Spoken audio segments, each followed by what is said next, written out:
देखिए classify as constants और variables. देखिए कांस्टेंट खाली 1 2 3 4 जो नंबर होते हैं वही होते हैं। वेरिएबल किसे कहते हैं? जिसमें एक्स वाई जेड लगाओ। ऐसे ये कांस्टेंट, हमने एक हेडिंग डाली कांस्टेंट, ठीक है, एक हेडिंग डालेंगे वेरिएबल्स और क्लासीफाई कर देंगे। कांस्टेंट में कौन कौन है? देखिए 4 है क्योंकि खाली ये नंबर है। और क्या है कांस्टेंट? 8 वाई वेरिएबल है क्योंकि इसमें वाई लगा है।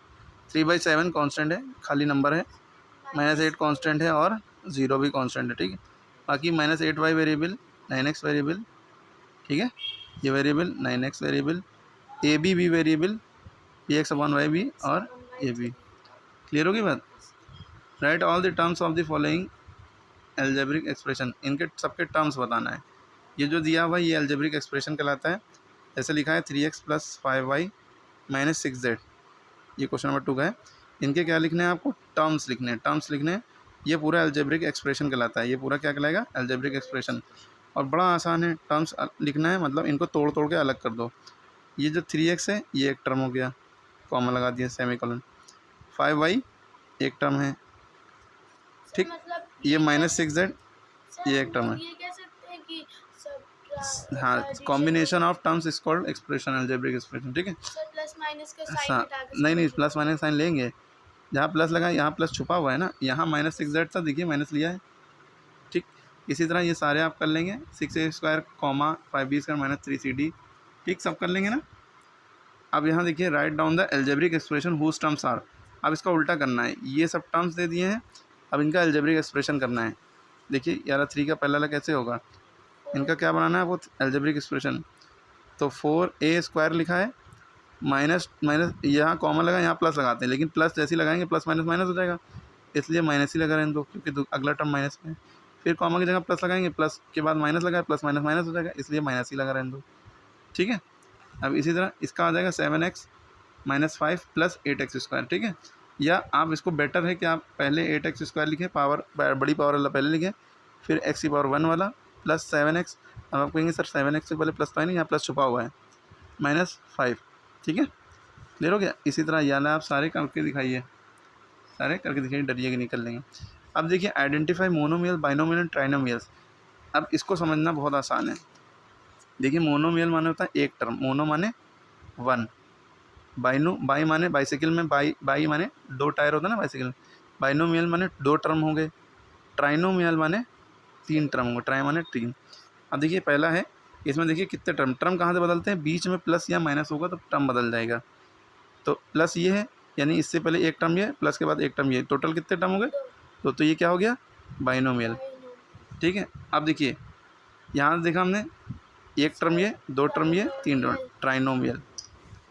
इसमें कितने टर्म है? इसमें बीच में प्लस माइनस तो है नहीं, मोनोमियल कहलाएगा, ठीक है। चाहे एक्स वाई जेड सब घुसेड़ दिए इसमें, प्लस माइनस अगर बीच में नहीं लगाए, अगर यहाँ माइनस लगाए पहले और कुछ नहीं लिखा उससे पहले, तो भी वो मोनोमियल है, ठीक है। ये क्या है? बाइनोमियल। 1 2 1 2 3 ट्राइनोमियल, 1 2 3 ट्राइनोमियल, ठीक है।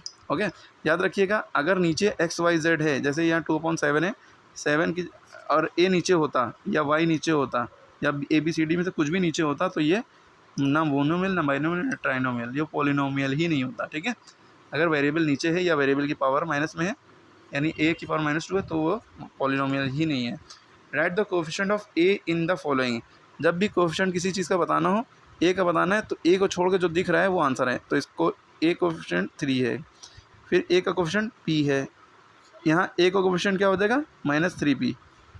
हाँ, सर समझ नहीं आया इसमें सर, आप किसका कोफिशिएंट बताना है? a का। a को छोड़ दो जो दिखे वो आंसर है। a का बताना है, a को छुपा लो, क्या दिख रहा है? 3 आंसर हो गया। p a है, a को छुपा लो, p आंसर। सर जब भी कोएफिशिएंट का होगा तो कोई जिसका एक बताना होगा, बैठेगा। जिसका बताना होगा, जिसका पूछा जाएगा उसको छुपा लो। -3p a है, a छुपा लो, -3p हो जाएगा। इसका a छुपा लो, 4y² हो जाएगा। इसका a छुपा लो, -1/5p हो जाएगा, ठीक है। Right the coefficient of x का बताना है इन -7xy²। बताइए आंसर। x का बताना है ये -7xy² के अंदर, x को छुपा लो, -7y² हो गया, ठीक है। m का बताना है mx² में, तो आंसर क्या आ जाएगा? m को छुपा लो, x² हो गया। x² y, इन दोनों का कोफिशिएंट बताना है, तो इन दोनों को काट दो, इसके अंदर x² y पूरा काट दिया, क्या बचा? -5/9। काटना आना कुछ नहीं, डायरेक्ट आपको आंसर लिखना है। और आगे ए भी तो बचा है, तो ए भी लिखो, ठीक है।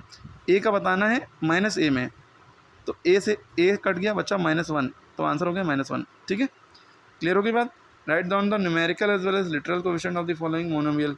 न्यूमेरिकल कोएफिशिएंट कहते हैं नंबर को, और लिटरल वेरिएबल। लिटरल माने वेरिएबल होता है, ए बी सी डी ये सब वेरिएबल है लिटरल से, और न्यूमेरिकल यानी 1 2 3 4 ये है। तो इसमें न्यूमेरिकल -12 हो गया, और लिटरल ये x²y, न्यूमेरिकल 8/15 हो गया, लिटरल ये हो गया, ठीक है। अब देखिए identify the like terms. Like terms से कहते हैं जो एक जैसे हो, जिसकी पावर सेम हो, जैसे x है और x है। अब हमें दिख रहा है यहाँ पावर 2 है, x की पावर 2, तो ये दोनों लाइक टर्म्स है, x², 2x², ये लाइक टर्म्स है, और y² छोड़ दिए। इसमें क्या कॉमन है, देखिए yz ये दोनों लाइक टर्म है, xy है ये x है, तो ये दोनों लाइक नहीं, तो yz और 217yz लाइक टर्म है। इधर इसमें कमेंट में बताइए कौन है इसमें, चलिए हम बता ही दें, ना कन्फ्यूज देंगे।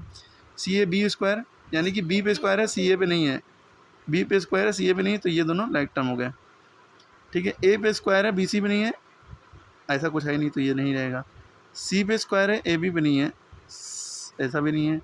ए सी है, बी स्क्वायर, ए सी है, बी स्क्वायर नहीं है, ए सी है, बी स्क्वायर, यानी ये तीनों लाइक टर्म, ठीक है, सेम एकदम, ओके। लाइक टर्म का ऑपोजिट क्या होता है? अनलाइक टर्म जो अलग है, जो बच्चे हुए अनलाइक